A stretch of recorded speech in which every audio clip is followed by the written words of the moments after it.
Welcome and thank you very much for checking out my review of The Rhythm Section, directed by Reed Morano and starring Blake Lively. The film tells the story of a woman who seeks revenge against those who orchestrated the plane crash that killed her family and of course many others. And the film is written by the same man who wrote the book the movie is based on. Now, right away, you can tell that may create some problems because one of the first rules of screenwriting is show don't tell.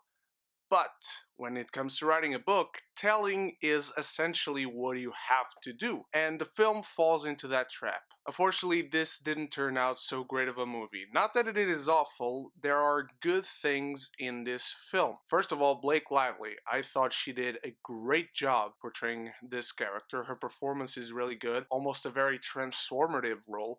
I was impressed throughout with her abilities, not only dramatically speaking, but she pulls off the action sequences very well too. I might be mistaken, but it didn't seem to me like there were doubles. It seemed like she pulled off the action herself, and she clearly trained very hard. Now, I might be mistaken, but if I am, that's another compliment to the movie, in it that the action sequences are well done, and I didn't see doubles, and I believe that was Blake Lively. I think Jude Law and Sterling K. Brown are fantastic as well when it comes to the performances, and the film overall is shot well. There are two particular sequences that are incredible. One of them, a car chase, and the other, I really don't want to describe because it involves spoilers. Apart from that, unfortunately, the film falls into a lot of traps. As I've mentioned previously, telling, not showing, there are just a bunch of sequences where people spout out exposition for no reason. And this is a film where our main character is trying to find out information. So as the film progresses and you just have people telling her stuff and the film itself never shows you her finding out that stuff, it loses its punch, its impact progressively. It reaches a certain point where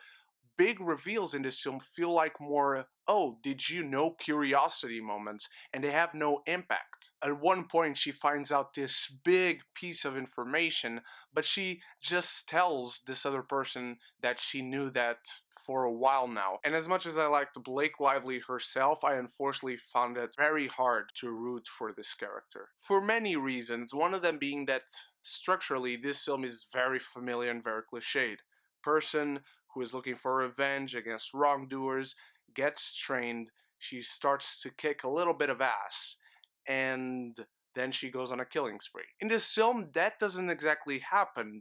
At the same time, it does. The training, it happens, and takes way too long. But then this character, when she does have the ability to do stuff that no normal person should be able to do, she squanders and throws away her opportunities constantly, and you find it very hard to root for her. She's looking for these very specific people, but then when she doesn't pull the literal or figurative trigger on them, other people, innocent people, eventually start to die.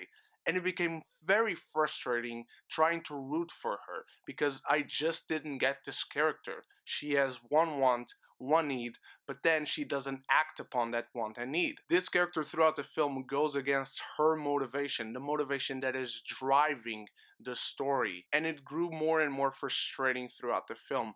The editing also feels very choppy. There are moments where Blake Lively is looking for someone, she's surveilling them, or she is after them on foot, seeing where they are going. But some of these scenes, and maybe even conversations, are intercut with stuff that will happen later. That creates two problems. Number one, it takes attention away from the later scenes where there is some action going on and you're supposed to feel some tension and not be sure of what is going to happen. The other problem is that these conversations that happen as we see the intercut with the following scene feel like they're unfinished, and eventually you just stop hearing a conversation and it's just over with. Jude Law comes across as definitely the most interesting character in the film, and he tells his backstory. Again, it's a way of telling information that is not engaging, not entertaining, it feels boring, it feels dragged out, but what he says that his story is much more interesting than the film I was watching. There are also many scenes that instead of being cut or cross-cut with any other scenes, just drag out and take so long. There's a scene where Blake Lively has to go swimming in this lake She's in Scotland, so you know it can't be inviting waters. And then we just see her swim for quite a while. And at a certain point, you get what the scene is trying to tell you. You get what the filmmaker wants you to know about this scene and about the mental and physical state of this character and what this matters for her journey in this movie. And then the scene keeps on going. There are other scenes like that. At one point, the bus explodes, and you just have Blake Lively getting up and getting her hearing back progressively, and she's walking away from the bus. And nothing happens. It's just her walking away from the bus, looking back at the bus, and looking forward as she's walking, and nothing happens. Many scenes like that happen throughout this film, and so it doesn't help you be engaged in this story. The film feels like it's its own worst enemy at not wanting you to be engaged, or not wanting you to root for this character. So again, there are good elements of this film. The performances, the action is well helmed, but the story and how the story advances is very, very convoluted, and it feels like it doesn't want to advance. I'm giving the rhythm section a D+.